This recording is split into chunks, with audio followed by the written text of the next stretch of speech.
a irmã dela ia para lá, daí eu não quis ir. Daí eu vim para casa de uma amiga que mora sozinha, porque lá na mãe a gente tá sem internet ainda. Igual a Cris no sítio do pai dela, também não pega internet lá também. É. Então a gente tá gravando, tá, pessoal? Só, ô Maico, deixa a câmera aberta, porque eu me sinto meio ridículo falando com o computador. Só pra curtir o teu visual. Pode ser, Maico? A Kelly tá aí? Kelly? Ô, professor. Daí se puder deixar a câmera aberta, porque senão eu fico olhando pro computador, fica meio estranho. Vou arrumar o cabelo, Então, depois eu abro. tá bom. Então tá. Então vamos começar. Então o que a gente vai discutir hoje, eu não sei se vai dar tempo de ver tudo hoje, tá, pessoal? Eu tenho dois materiais para Só mandar para agora que eu vocês abro a depois. câmera. Como é que é, Michael? Desculpa, só agora que eu também já abro a câmera. Ah, tá. Então tá. Ó, a Kelly também na cozinha, o Daiane. Não é só tu que tá na cozinha, ó. Tô na cozinha. Então, tem dois materiais que eu vou compartilhar com vocês que eles são complementares. Essa apresentação aqui, ela é baseada num texto da professora Neuza Mazzoni da URGS. Não sei se algum de vocês conhece ela. A gente tentou trazer ela para o campo, mas a gente não conseguiu ainda. Então a professora Neuza tem um texto dessa teoria fundamentada, que é um livro também que foi publicado. E daí eu também vou compartilhar com vocês esse artigo aqui, ó, que é um artigo que ela escreveu, em que ela usa a teoria fundamentada para fazer análise. Não é um orientando dela, mas ela orientou esse trabalho, então ela usa essa professora aqui, ó, Neuza Mazzoni, ela que trabalha bastante com teoria fundamentada. Então, o que a gente vai fazer hoje então é discutir o que é a teoria, como se faz a teoria, e daí eu vou mostrar como exemplo para vocês, e daí vocês tentam ler esse artigo como exemplo. Se vocês quiserem mais um dia, todo mundo junto a gente faz. Se vocês quiserem depois atendimento individual, eu faço. Então a gente vai levando assim, beleza? Essa aula depois vai estar no YouTube, então todo mundo vai poder também rever ela. Então, do que se trata a teoria fundamentada? Então, tem alguém chamando aí? Deixa eu ver se alguém está chamando aí. Não, achei que alguém só falou no chat, né? Então, eu não consigo ler o chat, tá, pessoal? Porque eu tô lá na apresentação, daí se for escrever no chat, eu não vou ouvir, tá? Você tem que abrir o microfone, tá? Então, do que se trata? Todos vocês aqui fazem pesquisa em educação, né? Pesquisa em educação, todo tipo de pesquisa, nós temos duas alternativas. A gente pode fazer uma pesquisa quantitativa, que é com dados, números, ou qualitativa, que é uma análise. Em educação, como tem contextos específicos e tudo, se tu fizer uma pesquisa quantitativa, tu vai perder muitas nuances, muitos detalhes que se tu fizer uma análise qualitativa, com dos fenômenos, com estudos de caso, com estudos etnográficos, então tu vai tirar muito mais dados em relação a isso. Então todo mundo aqui está fazendo pesquisa qualitativa, mas qual é o problema da pesquisa qualitativa? Para te ter um bom trabalho de pesquisa qualitativa, tu tem que ter uma grande fonte de dados. Quanto mais dados tu tiver, tanto melhor. Então, por exemplo, o trabalho do Israel, por exemplo, que é um trabalho de mestrado, ele teve diário de bordo, teve a trabalho dos alunos, produção de vídeo, assim por diante. A Carol, porque eu estava aplicando, a gente vai ter que ver, Carol, o teu trabalho, porque a gente vai ter que aplicar online, pelo Meet, o teu trabalho, Carol, para acabar, porque até esse ano não vai voltar às aulas. Pois é, eu ia te chamar sobre isso, que eu vi o recadinho ali sobre as aulas suspensas até dezembro e eu fiquei bem preocupada. Não, o que a gente vai fazer eu vou acabar agora a hidrostática com o primeiro ano da tarde, a gente vai começar tudo de novo com ele. Então, daí o primeiro ano da manhã eu continuo e daí a gente vai começar tudo de novo no primeiro ano da tarde, beleza? Mas a gente conversa Tá. depois sobre isso. Sim. Então, a Carol, por exemplo, ela tá aplicando. Então, ela tem diário de bordo, ela está anotando as respostas dos alunos no organizador prévio, vai ter avaliação, vai ter roteiro de experiência que os alunos vão entregar. Então, para um estudo, a Kelly é a mesma coisa. A Kelly já produziu a sequência didática dela. Está na minha lista para ler, tá, Kelly? Ó, só para não mentir. Ó. Tá aqui eu tenho a lista. O teu, ó, já li a monografia da Karina, tá arriscada na lista. É o próximo. Então, só para nas listas de atividades aqui. Ó.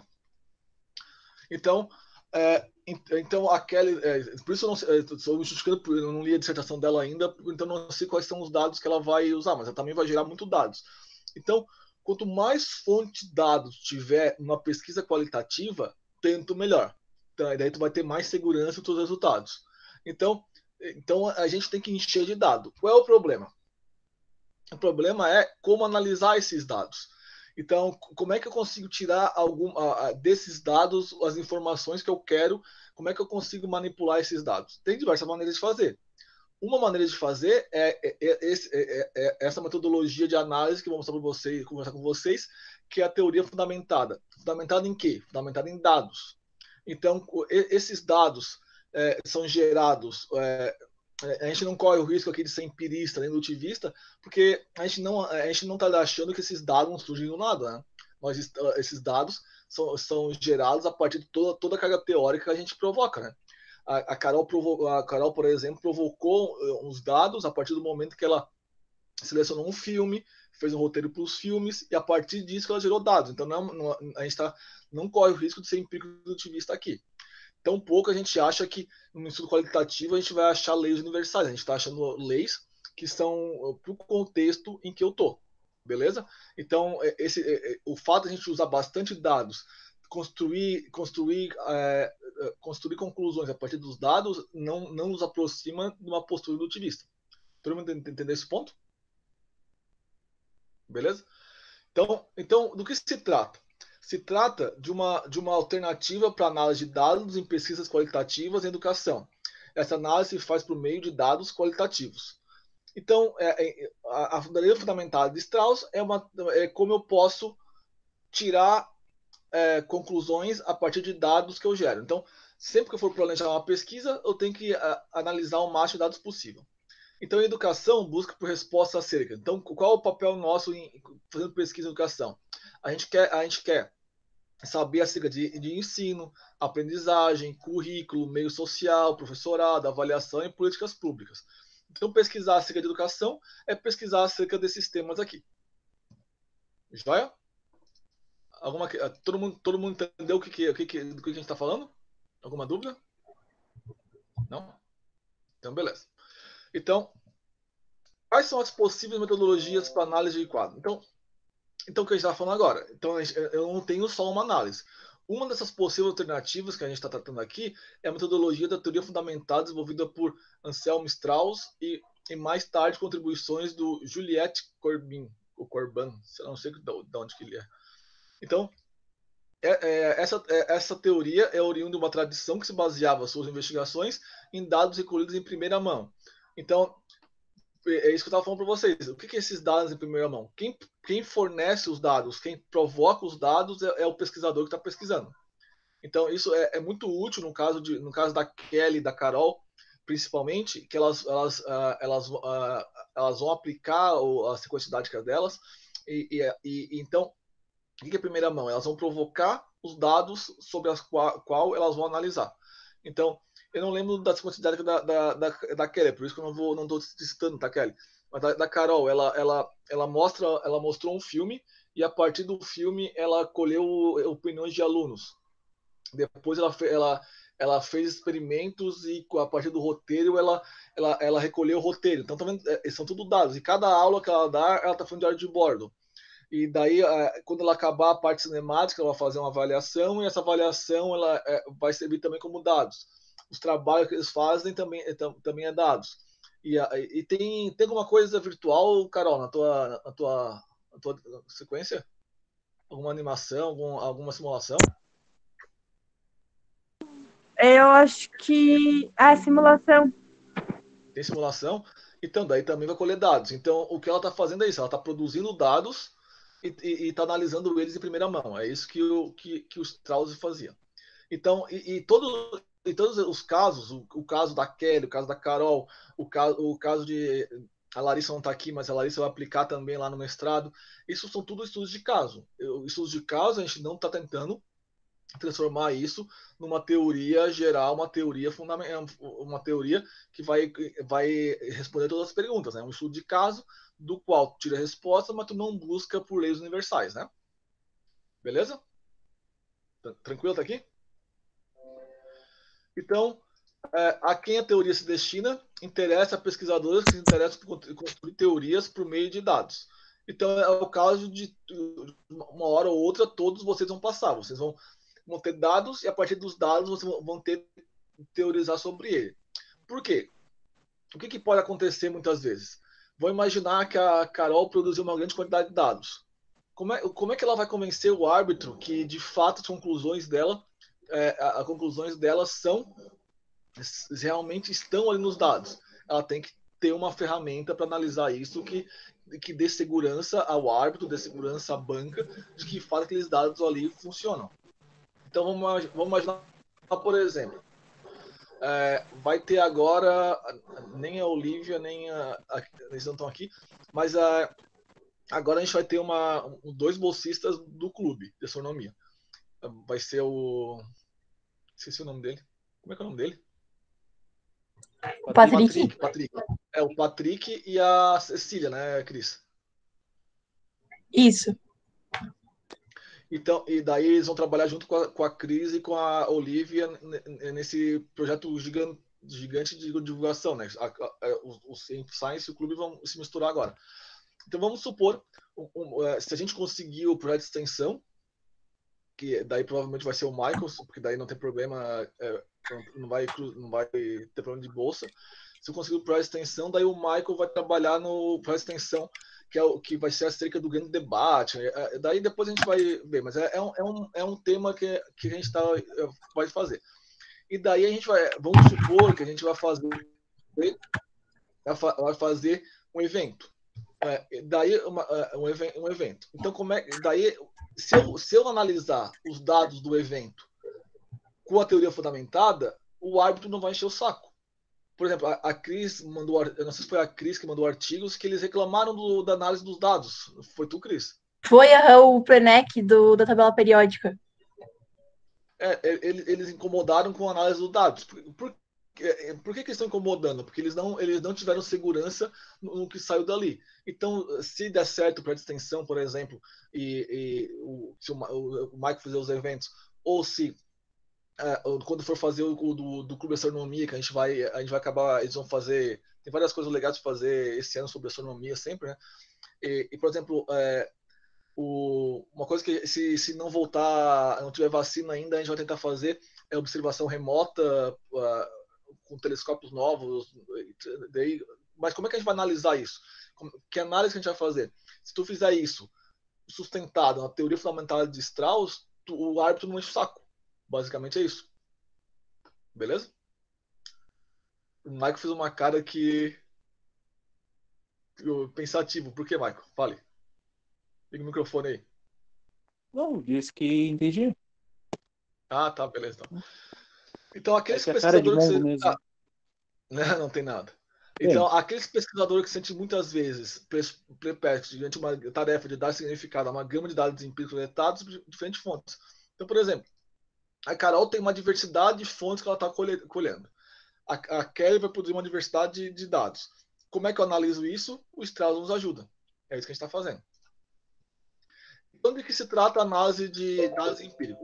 O que é analisar dados empíricos? É interpretar dados empíricos, antes de tudo, uma maneira de pensar acerca da realidade social e estudá-la. Percebam que eu estou sempre relativo ao ambiente que eu estou estudando. Então, trata-se de como obter uma interpretação teórica com base em dados empíricos, de como explicar, a partir de dados, alguma explicação de um fenômeno socioeducativo. Então, em relação ao ambiente que eu estou estudando. Então, como se busca por uma teoria? Então, a metodologia da teoria fundamentada tem a capacidade de gerar uma teoria e fazer emergir essa teoria a partir dos dados sistematicamente reunidos e analisados ao longo do processo de análise. Logo, coleta de dados, análise e eventual teoria permanecem próximos. Então, por que ela é importante? A Carol está aplicando, está gerando dados. A partir desses dados, ela gera outra. Entenderam o que a gente está falando? É daí que surge a teoria. Travou tudo, pessoal? Travou? Agora voltou. Deu uma bugada tá. no áudio ali, mas pegar... agora voltou. Pra mim não travou, não. Não? Vocês chegaram para os dados empíricos, a análise, a teoria estão interligadas? Chegaram para essa parte? Sim, aham. Beleza, então. Então, por isso que eu estou falando... então, por teoria, o que eu estou chamando de teoria? É o levantamento de padrões, modos, relações entre categorias que permitem explicar e compreender os fenômenos estudados. Os dados são a base a partir da qual se podem fazer comparações e identificar propriedades novas. Aqui eu vou dar um exemplo do trabalho que a Cris está fazendo. A Cris está fazendo... só para o que eu estou falando disso aqui. A Cris está fazendo um trabalho de revisão biográfica de uma área específica que depois, se quiser, a gente pode conversar. Mas daí ela estava se dedicando a uma outra coisa, então eu comecei o trabalho de revisão para ela. Daí o outro orientador dela é a Anabel, lá da UFSC, e a Anabel também usa a teoria fundamentada. Daí eu falei para a Cris que é meio automático, quando tu vai fazer uma análise de dados, tu já começa a fazer isso automaticamente. Então já estava por meio dos dados que a gente fez ali, eu estava procurando propriedades daqueles dados, de entender aqueles dados que na verdade são os artigos que a gente está lendo e procurando padrões. Então, ou seja, a gente está teorizando a partir de uma grande quantidade de dados empíricos. É isso que ela está fazendo na revisão biográfica que ela está produzindo. Então, é isso que é teorizar. É procurar padrões, procurar identificar teorias a partir dessa grande quantidade de dados empíricos que tu tem. Beleza? Então, qual é a essência da teoria fundamentada?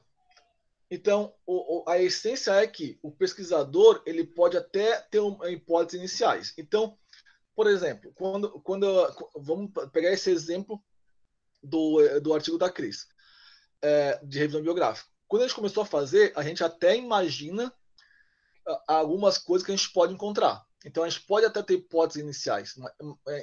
Quando a Carol vai analisar o dado dos alunos, ela pode ter algumas hipóteses iniciais. Mas a essência da teoria fundamental em geral, começa com uma área de algumas perguntas instigantes e permite que a teoria surja dos dados. Então, a Cris pode falar do artigo que ela está escrevendo. A teoria, ou seja, as conclusões que ela está tirando na revisão biográfica, saem dos dados, da análise dos dados. Isso que é a teoria fundamentada, é a essência dela. Então, se tu fizer de acordo com a metodologia da teoria fundamentada, tu tem essa segurança que a teoria surge dos dados mesmo. Porque, tipo, no caso, eu não preciso fazer nenhuma suposição anterior. Eu posso fazer só a pergunta e aí fazer a análise e deixar que a própria análise responda, né? Eu não preciso fazer essa suposição. Os dados respondem isso, exatamente isso, Cris. Beleza? Beleza. Então, aqui a gente tem alguns termos que a gente pode usar. Descrições, ordenamento conceitual, teorização. Então, esses são termos que eu uso na teoria fundamental. Descrições é o termo usado para descrever os fatos, objetos, emoções. Ordenamento conceitual é isso que a Cris estava falando. A partir da leitura, a organização dos dados em categorias discretas. Então, no caso específico, eu não sei como é que está andando o artigo, mas quando começou, a gente conseguiu encontrar 4 categorias que a gente tentou encaixar todos os dados. Então, é isso que vai acontecer com vocês sempre. Vocês vão ter categorias. Vou imaginar que a Kelly tem um monte de questão, então as categorias, ou seja, as conclusões vão chegando a partir dos dados que ela colher. O mesmo da Carol, assim por diante. Joia? Então, teorização é o quê? A partir disso, tu vai ter um processo de desenvolvimento de teorias. Que no artigo da Cris, especificamente, que eu estou falando da revisão biográfica, a gente não vai usar teoria fundamentada, porque a gente até poderia usar na parte da discussão, né? na discussão tu vai teorizar, tu vai ter conclusões acerca de todos os dados que tu colheu. Isso vale pro, o teu trabalho tá encaixando nele, Kelly? Tá conseguindo enxergar no teu trabalho, tá? Tu também, Carol? Tá indo. Tá indo. Carol congelou ali. Tá no arroio também, Carol? Não, tô em Araranguá. Ah, então então tá congelando, aqui não tá tão frio. Então, A casa aqui é gelada. é. Então, a ideia é que você, ô Michael, tu consegue entender isso se tu for escrever o teu TCC, aplicar o teu TCC, consegue enxergar analisando assim? Beleza. Então, continuando. Então, o que é uma teoria? O que eu estou chamando de teoria? É um conjunto de categorias bem desenvolvidas, temas, conceitos, que são sistematicamente interrelacionados. Calma que a gente vai chegar lá, tá? Então, tu vai encontrar padrões, primeiro tu vai encontrar padrões, tu vai encontrar categorias, e depois tu vai relacionar essas categorias. Então, como é que tu vai relacionar as categorias? O que a teoria fundamental te permite? Permite que tu faça, que tu encontre padrões, que são os temas conceitos, que tu interrelacione ele como? Por meio de declarações de relação para formar uma estrutura teórica, que explica alguns fenômenos que tu está estudando.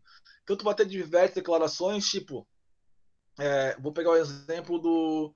Vamos supor que a Cris tivesse analisado, baseado na teoria fundamentada, o evento que ela publicou do centenário. Foi isso, Cris? Esse último que eles pediram um detalhamento foi da tabela periódica, mas teve do centenário também. A tabela periódica, não vamos que ela tivesse usado a teoria fundamentada para analisar a tabela periódica. Ela ia ter uma teoria com diversas sentenças, tipo, a partir da divulgação científica, a tabela periódica, foi possível uma abordagem conceitual, histórica, papapá. O uso de eventos em comemoração a datas especiais mobiliza os alunos e papapá. Estou chutando, eu não lembro do artigo da Cris, mas a partir ela vai interrelacionar as categorias que ela conseguiu identificar na análise dela por meio de sentenças que ela vai falar. A Neuza, porque eu conheço ela, mas a Amazone, que é essa professora que eu citei para vocês, na dissertação, na tese dela, ela chama de achados. Essas sentenças, ela chama de achados. Então, como eu me inspiro bastante no trabalho dela, normalmente vocês vão encontrar bastante coisas que eu escrevi que eu chamo de achados da pesquisa. Esses achados da pesquisa são exatamente essas declarações de relação que formam a estrutura teórica. Todo mundo entendeu isso? Então, a tua conclusão é em forma de achados, que são declarações que relacionam aquilo que tu tirou dos dados. Beleza, Luiz? Perdeu, Kelly? Beleza. Se perdeu ou tá conseguindo entender? Não, tranquilo. Tô anotando aqui o que é tô achando mais relevante pro meu trabalho. Beleza, então. A Kelly, você já conheceu a Kelly? Não, é? Não, só conheço a Carol. Daí. A Kelly, ela trabalha com robótica. O mestrado dela é em robótica. E daí imagina eu que sempre fugi da aula de eletrônica na faculdade, né? Não fugi porque eu era obrigado a fazer, mas eu fugia da aula de montar os circuitos, né? Eu pedia para meus colegas fazerem para mim. Isso está gravado, mas eu já passei, então eles vão poder revogar meu diploma. Então, eu fugia do montar o circuito, agora eu tô tendo que ler manual de robótica. Mas faz parte, né, Kelly? Faz, né? Então, qual é o objetivo da teoria fundamentada? Formular declarações, que eu chamo de achados, mas vocês podem falar declarações, falem como vocês quiserem, que identifiquem e ajudem a compreender o fenômeno ou cultura estudados. Então, vamos supor, por exemplo, vamos imaginar o próximo evento que a Cris vai fazer pode ser sobre... ela tem um material muito bom sobre mulheres no espaço, e vamos supor que ela faça um evento sobre mulheres no espaço. Seja remoto ou não importa. Mas, então, daí ela vai ter diversos dados que ela vai analisar. Então, se tu usar a teoria do Strauss, tu vai fazer o quê? No final, tu vai ter diversas declarações que identificam aquilo que tu está estudando. Então, daqui a pouco a gente vai chegar aqui, sempre tem que ter uma pergunta de pesquisa. Então, são essas declarações que tentam contribuir na pesquisa no problema que tu gerou. Nesse problema, vamos supor, não sei como é que a Cris vai escrever o artigo delas quando ela for fazer esse evento, mas provavelmente a pergunta vai ser como mostrar que uma mulher que até então parece invisível na corrida espacial, ela participou muito mais do que... Imagina que seja assim uma pergunta, né, Cris? Seja mais ou menos isso, né? Aham. Como que Então, vai auxiliar, né, no ensino ali, na parte de compreender também que as mulheres participaram dessa corrida, né? isso, então, daí no final, analisando os dados do evento que ela vai fazer, ela vai ter diversas declarações que contribuem com isso. Então, isso que é teorizar. Daí nenhum árbitro enche o saco, Cris. Ô, professor, e mesmo, por exemplo, porque nesse artigo que o professor falou sobre a revisão, eu consegui enxergar bem certinho as categorias, mas mesmo fazendo a análise de dados, por exemplo, sei lá, se fosse um mini curso, que eu conseguisse reunir aí os dados que as pessoas que participaram, depois de eu colher esses dados, né, das pessoas que participaram, mesmo com esses dados eu conseguiria formar categorias? É porque tu sempre tem, tu fornece dados já pensando em coisas que tu quer estudar, né? Ah, Então, daí é relacionado, né? Tipo, tu vai querer entender se eles, como eles enxergam a mulher na aeronáutica, como eles enxergam a mulher, se eles acham que a mulher é competente, se de uma forma isso mudou, sei lá. as categorias eu posso fazer antes, então. Não, elas surgem dos dados, mas elas vão surgir porque tu vai fazer os dados, tu vai criar os dados a partir daquilo que tu quer estudar. Ah, tá. Vamos supor, por exemplo, a Carol está estudando a questão dos negros na ciência, por exemplo, uma das coisas que ela está estudando. Não, agora no mestrado é o filme. Então, os filmes na ciência. Então, eu não sei qual que ela perguntou, mas ela pode perguntar assim: o filme te ajudou a enxergar a física que tu tá na sala de aula com a física na vida comum? O filme te motivou a perguntar isso? Então, a partir disso vai aparecer dados. Tipo, um dado vai ser: o filme é um elemento motivador para isso. Isso acho que Israel achou no mestrado dele, que principalmente os meninos se identificavam bastante com o filme de super-heróis, e isso mesmo os alunos que não participavam, eram quietos, a partir dos filmes de super-heróis começaram a participar e perguntar. Mas esses dados ele construiu porque ele já imaginava o fenômeno que ele queria estudar. Certo, entendi agora. Daí não sei que dados tu vai fazer, por exemplo, se tu for usar a teoria fundamentada nesse curso específico, mas daí tu vai fazer provavelmente uma leitura prévia, com algum filme, alguma situação, a partir disso vai refletir, não sei, mas tu cria os dados, né? Certo. Como a Kelly vai criar os dados dela, a Carol criou. Não é isso? Né, Kelly? Tu tá criando teus dados já procurando respostas, né, Kelly? Teu planejamento. Sim, Né? sim. Então, apesar dos dados, mas assim, Cris, ela tá criando os dados, mas ela não sabe exatamente o que vai vir dos dados. Acho que agora eu entendi melhor, assim. Tipo, a gente mais ou menos faz pensando no que a gente quer, mas a gente não sabe ao certo a resposta que a gente vai receber, né? Isso, tu até pode ter uma ideia, mas se tu usar a teoria fundamentada, quem vai dar as respostas são os dados. Beleza. Então, tá. Então, continuando. Quais são as considerações práticas que influenciam a análise? Uma coisa importantíssima é o tema de pesquisa. Então, primeira coisa que tem que estar clara para qualquer pesquisa, seja ela em educação, ou seja ela em qualquer, é o tema, o que tu está pesquisando. Então, por exemplo, a Carol no mestrado está estudando o cinema, como o cinema pode auxiliar no ensino de mecânica. A Kelly está estudando a robótica, como a robótica pode auxiliar. É mecânica também, né, Carol, né, Kelly? Sim, é mecânica também. O Michael está estudando como produzir material para estudar a origem da vida. A Karina está estudando como a teoria da evolução pode ser um eixo condutor que permita um estudo interdisciplinar entre física e biologia. É isso, Carol? Karina? É isso mesmo. Beleza. É isso Então, aí. todo mundo tem um tema de pesquisa.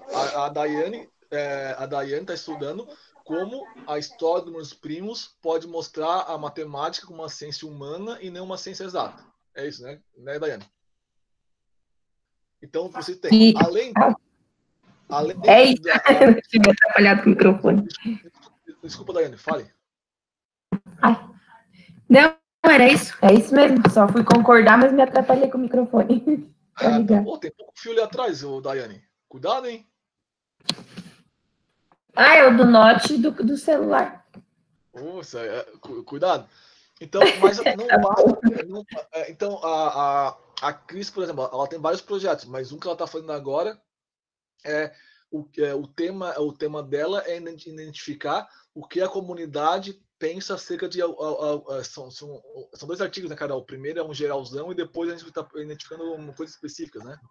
Isso, aham. Então, além disso, tu e a Anabel também estão estudando a parte do tabela periódica ainda, é isso? Isso, a gente vai fazer análise de um livro agora. Divulgação científica. E além disso, ela tá, junto com o Bernardo, ela está escrevendo um artigo sobre o Prêmio Nobel do ano passado, né? Isso, de 2019. Então, só 3 projetos ao mesmo tempo, né, Carol? É Cris. Básico. Então, esses são os temas. Mas além do tema, vocês têm uma coisa fundamental que influencia a tua análise, é que tu tem que ter na tua cabeça o tempo todo a questão de pesquisa. A pergunta que tu quer contribuir. Então, a Carol e a Kelly estão escrevendo, e a Karina, que acabou de escrever uma monografia, só está finalizando, eu sempre peço para, no final da introdução, falar qual é o problema, qual é a pergunta que tu pretende contribuir. Isso tem que estar claro o tempo todo. A tua análise, tu tem que estar isso claro o tempo todo. Qual é a pergunta? O que eu quero fazer? Porque a pergunta é fundamental. Então, na análise do pesquisador, tu tem que ter claro o teu tema de pesquisa e a tua pergunta. E toda a tua análise é baseada nisso. Joia? Então, a Dai não começou a escrever ainda, Dai, mas tu vai ver na introdução, eu sempre vou bater nessa tecla. Qual é o teu problema? Qual é a tua pergunta? O que tu quer responder? Então, como é que a gente vai... quais são os procedimentos de codificação? Faltou uma interrogação aqui, né? O que é codificação? É um processo que tem por objetivo compreender eventos, situações específicas e fazer emergir a partir dos dados. Então, é isso que a gente está falando. Codificação é isso. A partir dos dados, tu vai codificar os dados que estão ali e desses dados vai surgir as categorias, vão surgir a teoria. Mas como é que eu faço isso? A primeira coisa, a microanálise. A primeira coisa que o Strauss fala é ler todo o material primeiro, tudo. Então, vou dar o exemplo da Cris, que está fazendo a revisão biográfica. Qual é a primeira coisa? Ler todos os artigos. Enquanto tu não lê essa primeira análise, todos os artigos, tu não tem como garantir que tu não perdeu nenhuma categoria, nenhum dado. Então, essa é a microanálise. Então, lê tudo. Então, tu tem que ler todo o material, uma leitura primeira, todo o material. Tá joia? Que aí chama de microanálise. Então, o primeiro passo tá, eu não li tudo, né? Uma análise detalhada deixando a construção de categorias iniciais. Então, dessa microanálise, dessa leitura inicial, vai surgir as categorias iniciais. Deixa eu mostrar aqui, ó, o artigo da Amazônia. Esse artigo aqui vocês estão vendo o artigo da Amazônia, né? Sim. Então, olha só. Aqui a primeira coisa, contexto da pesquisa, análise dos dados. É o que ela chama de categorização inicial, que é essa primeira, que ela fala aqui, ó. Por meio da microanálise, então ela fez uma microanálise, ela leu todo o material, surgem as categorias iniciais. Então, qual é a primeira categoria inicial que surgiu dessa microanálise? a história da ciência, da física e filosofia da ciência podem ser usadas de maneira conjunta em sala de aula associada ao conteúdo de física. Isso surgiu dos dados. Mas não surgiu do nada, que eu estou falando. Ela criou os dados para analisar isso ou não, né? Elementos de história e filosofia da ciência foram levados em consideração na preparação dos estágios, da aula de estágios. Então, provavelmente ela criou eu não lembro, esse artigo faz muito tempo que eu li, então não lembro exatamente o que ela fez, mas provavelmente ela criou alguns dados para tentar ver se os alunos levaram ou não em consideração isso. Outra aqui, argumentam a favor da inserção e discussão de aspectos relacionados à natureza da ciência em sala de aula no ensino médio. Então, os estagiários acham que tem que ensinar alguma coisa em relação à natureza da ciência na sala. Então, isso tudo são as categorias iniciais que vieram dessa que a teoria chama de microanálise, que é essa leitura de todo o material inicial. Então essas categorias iniciais. Por isso que, quando, por exemplo, eu e a Anabel fomos conversar com a Cris a respeito do artigo de revisão biográfica dela, a gente falou assim, até agora a gente identificou essas 4 categorias. Não quer dizer que todo não vai surgir nova. A gente só vai poder dizer que as categorias iniciais são aquelas quando já leu todo o material. Beleza? Tranquilo? Tranquilo. Então, continuando aqui. Então essa é a construção de categorias iniciais. Então, Então, e a identificação da relação entre os conceitos, já fala sobre isso. Envolve o exame minucioso e a interpretação de diversas fontes de dados. O primeiro passo da microanálise é ler cuidadosamente as fontes de dados. Então, tu vai ler todos os dados, todo o conjunto de dados. O passo seguinte é listar, anotar todos os possíveis significados desses dados. A partir desses significados, é tomado um conceito inicial. Então, é esse espaço que vai surgindo, a gente vai começar a teorizar. Tranquilo? Esse primeiro passo, beleza? Beleza. Então, voltei. Agora, a Amazônia fala que depois de tu fazer essas categorias iniciais, tu vai fazer uma codificação aberta, que é uma segunda leitura. Então, ela sugere uma segunda leitura. Então, é o processo analítico do qual os conceitos vão ser identificados. É o ato de nomear fenômenos e desenvolver conceitos. Então, tu vai criar as categorias iniciais e vai estudando, já identificou elas, vai estudando. Por quê? Por que ela chama de codificação aberta? Porque é preciso abrir todas as fontes de dados. A identificação dos conceitos permite agrupar fatos e fenômenos contidos, compartilhar certas propriedades. Então, a codificação aberta é a segunda leitura. Tu lê a segunda leitura e vai sofisticando as categorias iniciais. Tranquilo? Além disso, tem o que para encerrar a análise. Então, aqui, vamos ver aqui no texto dela. Então, daí ela fez aqui, daí agora ela tá descrevendo e desenvolvendo essas categorias iniciais. As categorias iniciais surgiram da primeira leitura. A partir da segunda leitura, ela está sofisticando. Tá vendo aqui, ó? Daí tá aparecendo aqui as novas as categorias, ó, a partir da discussão dos dados numa leitura mais minuciosa. Então, outra aqui, ó. Outra aqui. Ela faz essa análise toda. Ó. Daí, não, aqui não é uma categoria. Daí vai surgindo as categorias. Então, isso que ela chama de codificação aberta. Uma segunda leitura de todos os dados. Aqui aparece outra, ó. Ela vai desenvolvendo aquelas categorias iniciais. Então, por isso, Cris, que tu vai fazer essa codificação aberta provavelmente no segundo artigo, né? Onde tu vai pegar essas categorias iniciais e tu vai estudar elas com um pouco mais de... já pensando no que tu quer, né? Provavelmente vai ser isso que a gente vai fazer. Isso. Já com mais foco, né, em alguma coisa. Isso, exatamente isso. Então daí aqui a gente já vai falar sobre isso. Então, depois que tu fez isso, depois que tu faz isso, eu vou fazer a codificação axial. O que é a codificação axial? É o processo de relacionar as categorias e subcategorias em termos de propriedades e dimensões para gerar explicação. É axial porque torna um eixo em torno de um eixo, ou seja, tu vai conseguir identificar as categorias e como elas relacionam dentro de um eixo qualquer.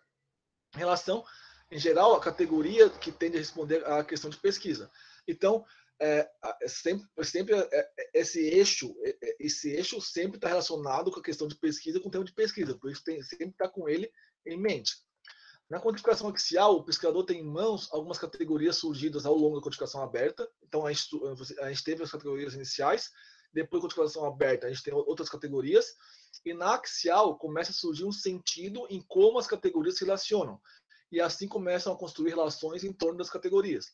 Então, vocês viram ali que na codificação aberta começou a aparecer várias categorias a partir das categorias iniciais. Na codificação axial, tu vai ver como essas categorias se relacionam. Qual é a relação entre elas? É a codificação axial. Na codificação axial, se faz cruzamento e associação das distintas categorias. Então quais são as tarefas básicas dessa etapa? Primeiro, como é que se faz a codificação axial? Tu organiza as propriedades de uma categoria, essas categorias que surgem na codificação aberta, e suas dimensões. Isso começa na codificação aberta. Identifica a variedade de condições, ações, interações e consequências associadas a um fenômeno.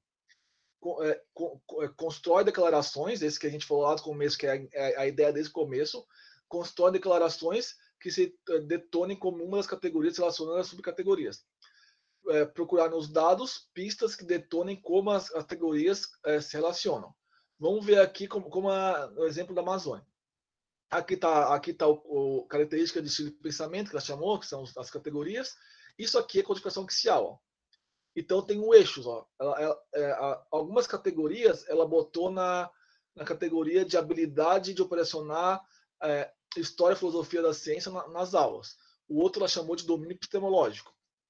Então, dentro desses eixos aqui, ela conseguiu botar as categorias dela. Ou seja, ela relacionou categorias nesse eixo aqui. Então, isso que é a codificação axial.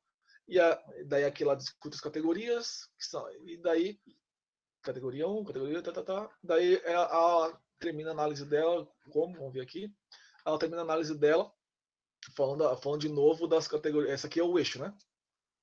Aqui, ó.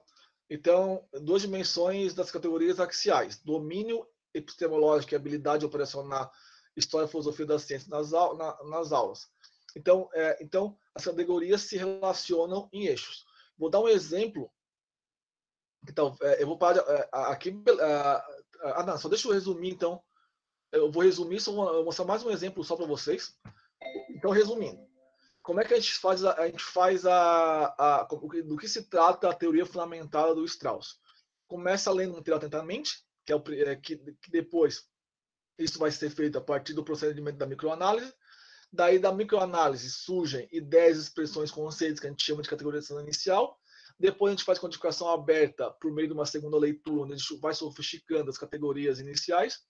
E depois, a gente reúne esses conceitos, a gente relaciona esses conceitos em eixos, que a gente chama de codificação axial. Isso é a teoria fundamental do Strauss. Beleza? Assim vocês garantem que vocês estão tirando dos dados o que eles podem oferecer e garantem que nenhum árbitro vai encher o saco. Beleza? Eu vou mostrar uma última coisa aqui. Eu vou mostrar o artigo oriundo da dissertação de Israel que mostra bem isso com vocês. Que é outro exemplo, né? Então, aqui é o artigo do Israel, que é o uso de elementos transmitidos em aulas de física moderna e contemporânea no ensino médio com resultados de pesquisa, que é a dissertação dele. Então, o Kelly e Carol. Carol tá aí ou congelou? Congelou, Carol? Tô aqui sim. Não, tô aqui, que eu tava na cozinha. Ah, tá. Então, o artigo oriundo da dissertação tua e da Karina, por exemplo, vai ser desse tipo aqui. Eu estou falando das duas, porque as duas vão ter que usar na dissertação de mestrado, mas se a Cris quiser agora usar na avaliação dos eventos isso, a Karina, a partir do momento em que ela for aplicar e ter dados empíricos, querer escrever o artigo vai ser assim, a Day a mesma coisa, o Michael a mesma coisa, mas quem é obrigado a fazer isso, vai ter que ser obrigado a fazer isso é a Kelly e a Carol, né? Que vão ter que analisar. E daí, disso vai surgir esse artigo aqui. Então, o artigo do Israel é o uso de elementos transmediáticos em sala de aula, alguns resultados. Tá. Aqui, ó. Aqui fica claro, ó. problema em aberto da pesquisa, né? Que é a pergunta dele. Que elemento cotidiano do alunado do ensino médio permite contextualizar a física de partícula? Então, essa é a pergunta que ele tem. Esse é o problema que ele tem. É o tema da pesquisa dele gira em torno disso. Objetivo, revisão da literatura, Tá, daí aqui ele descreve o que são elementos transmediáticos, fala da revisão biográfica, não é isso? Tá, isso aqui é a metodologia, contexto da pesquisa, Análise do dado, tá aqui, ó. Daí ele fala da teoria, daí categorização inicial. Daí aqui apareceu as quatro categorias iniciais a partir da microanálise. Então, um deles é possível perceber que, provavelmente, a ideia predominante é que as únicas partículas menores que o átomo são os elétrons, prótons e nêutrons, a partir das suas próprias falas. Isso foi uma categoria que ele percebeu. Tá, daí ele fez a categorização aberta, daí foi surgindo, daí a partir disso, ele fez a categorização axial. Na categorização axial, ele concluiu que a categorias 1 e 2 podiam ter essa é isso? Deixa eu ver. Isso. Daí identificou a primeira categoria para a gente em relação à categoria inicial 1 e 2. Com base na análise de dados obtidos, na avaliação do conhecimento prévio, apresentar para os alunos questionário, pode-se perceber a evolução conceitual em conceitos de física moderna e contemporânea. Então, isso é a categoria inicial 1 e 2, ali. 3, eu quero ver onde. Aqui, ó, síntese de resultados. Aqui, ó. Daí ele identificou depois que ele fez aquela análise ali, aqui ele está descrevendo a categorização aberta. Então, essa análise aqui é a categorização aberta, da onde surgem as categorias agora a partir da categorização aberta. Depois, ele fez a categoria, e daí são esses 4 dados aqui. Então, vocês percebem que eles estão bem mais sofisticados, né? Então, a partir disso, ele fez uma categorização axial e identificou 2 categorias. Uma que tinha a ver com domínio conceitual de conceitos de física moderna e contemporânea, e a segunda categoria, onde é que está? Aqui. Domínio conceitual acerca de natureza do período científico. Então, todos os achados deles ou estavam relacionados com o domínio conceitual dos conceitos científicos ou estava relacionado com o domínio conceitual acerca da natureza da ciência. Então, a partir disso, essas categorias estão interligadas ou por meio disso ou por meio disso. Ele conclui, daí faz um mapinha conceitual que é de praxe, daí faz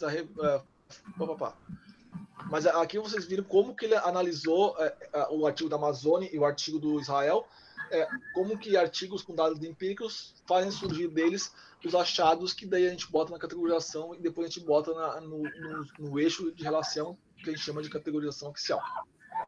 Joia? Então, alguma dúvida? Muito trabalho, Kelly. A Kelly botou também na cabeça o trabalho que vai dar para analisar, né, Kelly? Tô só pensando. Eu achei que eu Mas tava quanto quase mais dados terminando, tiver... eu acho que eu tô na metade ainda. Oi? Achei Não, que eu tava análise dos quase dados terminando a a parte minha importante. dissertação. Pelo que eu tô vendo, não tô nem na metade. Não, análise dos dados mas a análise dos dados é legal, porque tu vai ver o teu trabalho saindo e coisas saindo dele, então assim, é a parte mais legal. Uhum. Beleza?